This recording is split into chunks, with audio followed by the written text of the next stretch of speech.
Now, if Nun Ches Amid Aleph, we'll begin Nun Zayin Amid Beis, the Mishnah at the bottom.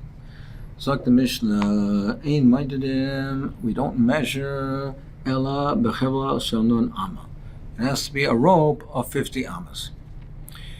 When we're measuring the Tchum, so we measure out of the city, L'Alpayim Amma. How's it measured? It's measured with a rope. And the rope is 50 Ammas long. So if you have two people measuring, the city, this is the edge of the city. Then you have people measuring the Alpayim Amma. So they do it in increments of a rope of 50 Ammas. Now they measure it, if this is the rope, they measure it, each one holds the rope and it's across their chest. They try to get people of average height, of similar average height, a rope of 50 Ammas, and then they measure it in increments. So they measure in increments of 40 increments of 50 Ammas. And they take the rope, a standard rope. They don't take a small rope, as we'll see in the Gemara. They don't take a small rope, and they don't take a very large rope. When you take the rope, you have to stretch it. So the smaller the rope, the more tightly you can stretch it. The longer the rope, the more difficult. So they take a standard size of 50 Ammas. We'll see the makor for that in the Gemara.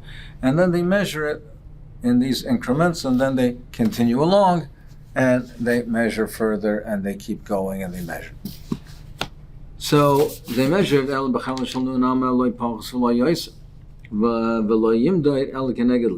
and each one measures it. He holds the rope against his chest and he holds it straight, and that's how they continue along. Now let's say he's measuring and he comes to a valley. So they're measuring along and they come to an area where there is a valley. Now, technically, strictly speaking, there is the area that goes down the mountain, across, and up. So strictly speaking, you would say that, well, you come to here, they're coming to measure, therefore you should have to measure the top of the mountain, down the slope, across, up the slope, across. However, what we say is, we have a kula over here, that if he can span it, he spans it. So therefore, if the surveyors are standing here, and if the rope that they measure will cross over the mountain or the valley, so then they can come with 50 Ammas, it can cross over it. Then they don't measure down and up, they just go straight across and they, so to speak, swallow up this area and they just come straight across. That's if there's a valley.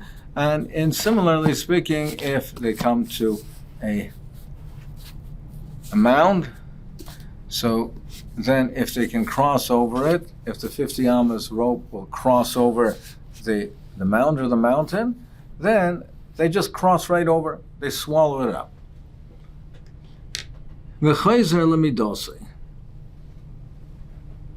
So, and similarly, and similarly with a mountain. Now, what does it mean, v'chayzer lemidose? So, that means he resumes his measurement. So, simply speaking, it would mean that then he continues along. But as we'll see in the Gemara, that we're talking in a case that, let's say, for instance, you have the mound over here, it's too wide.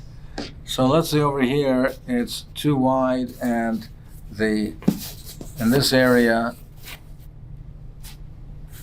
it's too wide, and it will not cross over. It will not span the whole area of the mound.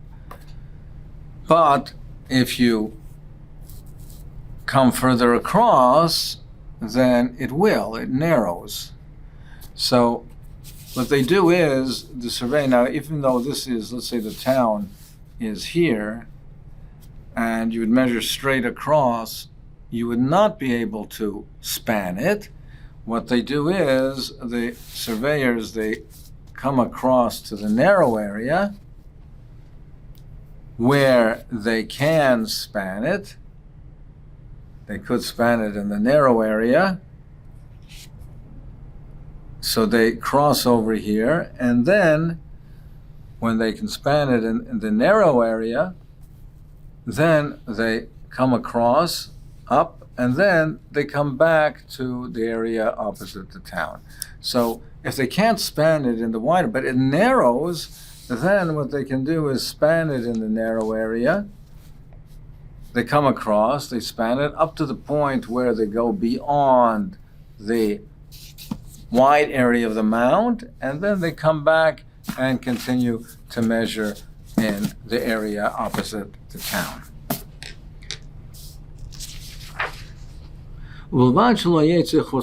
However, that's only if they don't go outside the tchum. If it involves going outside the tchum, then that's not acceptable. If it's so wide that the wide part extends further beyond, and if they, in order to get to the narrow area, they would have to go beyond the tchum, alpayim amma, if this area over here is now to come to the narrow area, they would have to come beyond their tchum to get there. They would have to go outside the tchum, then we don't allow them to span the narrow area. Then we don't allow that. Now, what's the difference if this is alpayim amma or if it's not alpayim amma? What difference should that make? It's only because of exera. Because if they, to go to the narrow area, to go to the narrow area, they would have to go alpayim amma. If that's what would be involved with it, then it would be, people would think that that's where the tchum extends. They see the surveyors going beyond alpayim amma, they'll think that that's where the tchum extends. So therefore, we don't allow you to go and be mavliya that far away from the town if it's beyond the tchum. But let's say you can't be mavliyah. Let's say that it doesn't narrow, and it's wider the whole time. It doesn't narrow, and there's no area there that you can be mavliyah with it. So you can't come beyond it. It doesn't narrow. It over here as well. It's wider. It's wider the whole area. The whole area is wide, and you can't be mavliyah. There's no area that you can't cross over. It doesn't span. There's no area that it spans. And if there is there's an area that it spans, and it's beyond the tchum. So what do you do over here? So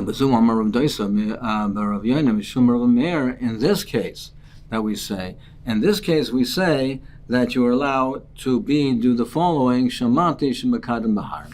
And this case is where we say that you can pierce the mountain, so to speak. Makadim bahar. So Rashi points out, bezu, in this case, to the exclusion of Ari Miklat or Egla Rufa, where you do measurements, there we do not allow this kula, but over here we say Mikadrim Baharim. So how does this work? So as they're going down the mountain, say they're mountains, so one is higher up and one is lower down. They have to go down the mountain. They don't measure it in a straight line and therefore have to come across. They measure it by having the person that higher up on the mountain, it's on his feet. The rope is measured from his feet, and it comes straight across to the one that's lower down to his chest. So therefore, you're saving that distance. When you're up the mountain, you're saving the distance of half the height of the person, that you're not measuring it when you go down the mountain, that you measure it, each one chest opposite chest, like you do in a straight line. Or similarly, where you're going up a mountain, you're not measuring it going up, that each one opposite each other. The way you measure it is that it's at the higher one, his feet, and up to the chest of, in a straight line, but facing the chest of the other one opposite. So therefore you're saving somewhat, even though you are measuring the incline and the slopes, but you are saving something with it, so you don't have to measure all of that area because the ropes are now adjusted that it goes from feet to chest, and that's how you measure it. Where do you know we said we measure with a rope of 50 amos? What's the makor for that? Amar V'yur Amar Rav. The Amar Kro, it says by the Mishkan Orach Chachatzer Mea Ba'am. It says that the length of the Chatzer, the courtyard of the Mishkan, is Mea Am, 100 Am. And it says the width is 50. So simply meaning it's 100 by 50, or 50 by 100. But it says Chamishim B'Chamishim. So what is this extra B'Chamishim? Amar Torah B'Chel Shel Chamishim Ama Midoid. It's 100 by 50 B'Chamishim. And how do you measure that 100? How do you measure that 50? You measure with a rope of 50. So that teaches you that measurements have to be done with 50. Well, we learned that previously. That teaches us that a karpov is 70 and 2/3 amma. How is that? You have a 50 amma, and you surround the 50 amma of the courtyard, meaning the courtyard is 100 by 50. 50 by 100 is 5,000 square ammas. But it's the courtyard is a rectangle, not a square. It's 50 by 100. The length is more than the width. When it comes to a karpov is square. How do you do, what's the square of 5,000 square ammas? You take 50 ammas, you take another 50 ammas and surround it and circle it. Therefore, the length and the width is 70 and 2/3 by 70 2/3. So I need that chamishim b'chamishim to tell me that the karpov is 70 and 2/3 by 70 2/3 to get a square of 5,000 square ammas. So for more answers, chamishim. If that's the case, it should say chamishim. My chamishim, b'chamishim, b'fish, maminot tarte. We learn out also b'chamishim that it's measured with a rope. B'chamishim with a rope of 50. The rope cannot be more than 50 ammas, and it can't be less. It can't be less with neshemar, because you can't have a shorter rope, because a shorter rope you can pull tighter. If the shorter the rope, the more the people standing at each end, the more that they can stretch it. So now, if it's stretched too much, you're going to increase the land area. So the tchum is going to be increased and stretched out, pulled forward farther than it's supposed to be. It can't be longer, because a long rope, the longer it is, it's harder to pull tight. It won't be pulled that tightly. And therefore, since it won't be pulled that tightly, it won't cover that much land area, and it will diminish the size of the tchum. And therefore, the city will get less than the alpine mama that it's entitled to. He says you don't measure, it has to be with a rope of asakima. It has to be, that's the rope that you have to afaskima. That rope is what you measure with it. My afaskima, what is that rope? Amma Rebbe Abba nargila. He says it's a nargila. My nargila, what's a nargila? Amma Rebbe Yaakov Dikla Dechad Navra. It's a tree that has a single vine winding around it. That vine is what you use to measure that, used for the rope. Ikadamra, my afsakima, Rebbe Abba Amma nargila. He said it's a nargila, and Rav Yaakov Amar Dikla Dechad Navra, and he said it's a palm tree with a single vine. So Rav Am is saying nargila, which is not identified, and Rav Yaakov says it's a dikla with the one vine winding around it. Tanya Amar Yeshua ben Chananya in the Chashi Yafal Medida Yaisa Mishal Shal Shal Barzal. He says, really strictly speaking, what the best to use for measuring would be a chain of iron chain. An iron chain, it doesn't pull too tightly. It's solid, so it's not going to be stretched. It's not going to be stretched more than it should be. And that really would be the best to use. The Torah says, it says in the pasuk, in his hand was a chevel midah, which teaches you that what you should use for measuring is a rope. The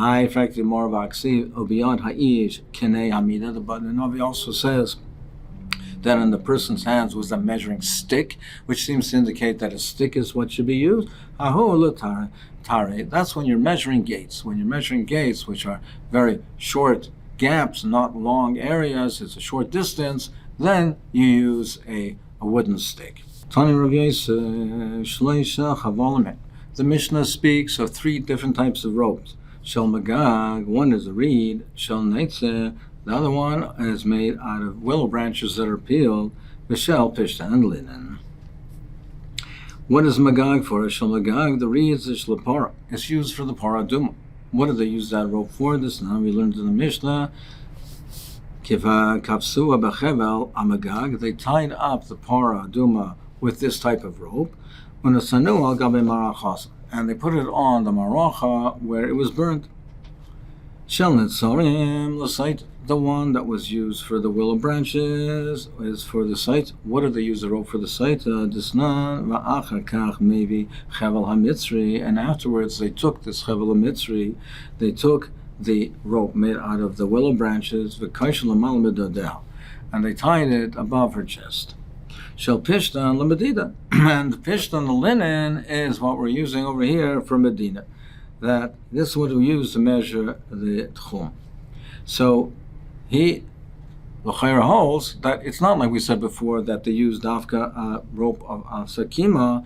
He said over here, you see that he used that linen was also acceptable. If he was measuring and he reached a valley or a fence, then if he can span it, if he spans the area with the rope, then he can just continue along. He doesn't have to measure up and down. So it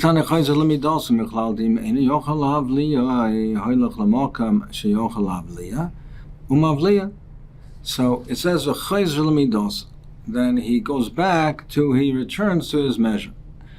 Which means to say that if you cannot span it, as like we learned before, and in this area, if it's too wide, but in the town, on another section of the town, or not another section of the town, or perhaps even beyond the town, if it narrows and over here he can't span it. Over here it's too wide to span. It can't span it. But if he moves to one end, it's narrower, he could span it. So he spans it, and then he spans it, v'tzayfa keneged midasa, and he sees where the midah comes up to, and he looks opposite the town, and he comes back, and then he continues forward. V'tzayfa keneged midasa v'chayzer, and then he returns measuring in the straight line that he was measuring. We learned what we were medayik from the Mishnah. We learned it in Braysos Mefurish. If he was measuring and he came to a valley,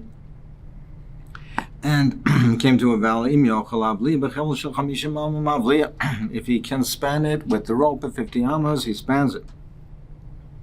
But if not, so it says beferish in the Brayso that is what he does. But if the guy was mukum, the valley was curved. So what does he do? He's makter v'oilo, makter v'yair. Then we do not allow him to go to that area and span it. Then he has to go, and he has to go up and down and measure the incline and the ascent. Then he's makter v'oilo, makter v'yair. So what is the case over here? So we're talking in a case where, for instance, where he has opposite the town, it's wide. Ignore this part of it. Let's say opposite the town, it's wide. But then it narrows. So if he would measure opposite the town, he wouldn't be able to span it. But then it curves. The valley curves. Now if he measures it here, he can span it. Here it's too wide. But if he measures it here, he's able to span it. So you might think that he can measure it here and then go back lemidalsa, similar to what we said in the previous example. Here the Brayso says no. If it means going in a different direction, here he's going west. If it means then curving, going across and spanning it here is in the northern direction, you cannot do that. We do not allow you to then do that and chayzer l'midasa. The Rashi explains, because if we allow you to do that, people will think that he's really measuring the northern direction. And they'll think when he measures the west, that he measured the west and he spanned the valley on the west, and that you're allowed to use a rope that's longer than 50 amas. So therefore, we do not allow you to do that. The question arises is that, well, if he's measuring the west, and now he goes to the north to be able to span it in the narrower area on the north, how does that help you for the west? He's in the north. Now, how does that help you to now use that for the western direction? So perhaps what it means is, and the Meforshim I'm having difficulty with this, but maybe we can suggest that what Rashi means is that you would span it over here in the north. You would estimate that area. When you cross it over with the rope, you'd be able to estimate this area and therefore use that as the distance that you have to allow for crossing over in the west. For instance, if this over here, this valley in the west, is 70 amas, so you can't span it. Now you can be able to cross over here on this area on the north, it's narrower. And if you estimate that this is 30 amas, or let's say 40 amas, then what you do is you continue on from here, but what you do is you subtract from your alpine amma the distance of this valley. Perhaps that's what Rashi means. But al kol panim, if it curves, if the valley curves, you cannot measure in the north and then come back and start measuring in the west. Then you have to go up and down. If he reaches a wall, now we said before, as we'll see, the Gemara will point out in a minute, we said before you come to a mound, then you either can span the mound or you have to measure the ascent and the incline and the descent of the mound. But here it says if the wall, meaning the Taisa speaks out, we're talking about a steep wall. If it's a steep wall, if you come to a, you don't say, we don't say we should bore through the wall, meaning that as if we bore through the wall, that if it doesn't span the wall, then you have to measure the height and the ascent and the decline of it. You estimate it, and then you go further, you use an estimation. But we learned, as far as a mound is concerned, that you have to be mavliya v'chayzer l'midosa. He spans it and returns to his measurement. So what do you mean over here? Why do we say over here that you can estimate it? So he says, there it speaks of a case where it's a fence, a wall that was collapsed. It's now a pile of rubble, and the traffic passes over it. It's not that difficult. So then you either span it, or then you measure it, you pierce it, you measure it up and down. But here we're talking about a wall that's steep, and people don't travel over it. So therefore, over here, as Taisus points out, over here, we don't say that you have to estimate the height and the ascent and the decline and the descent of the wall, because since it's not traveled on, we don't consider it as part of the land area. To say that it's included in the Alpine Amma, that you have to now use part of the Alpine Amma of the Tchum, it has to be an area which people travel somewhat over it. If people don't travel over it at all, you don't say it's considered part of the land area. So this is a steep wall, and as is explained by Taisus, it's not completely upright, because if it would be completely upright, then it would not. It would be negligible, and we wouldn't even have to estimate it. But over here, it's very steep. It's not perfectly upright, but it's not traveled on by the people. So therefore, we say you do not have to be mavli, or you don't have to be kaider. Over here, you can estimate it and go further with it.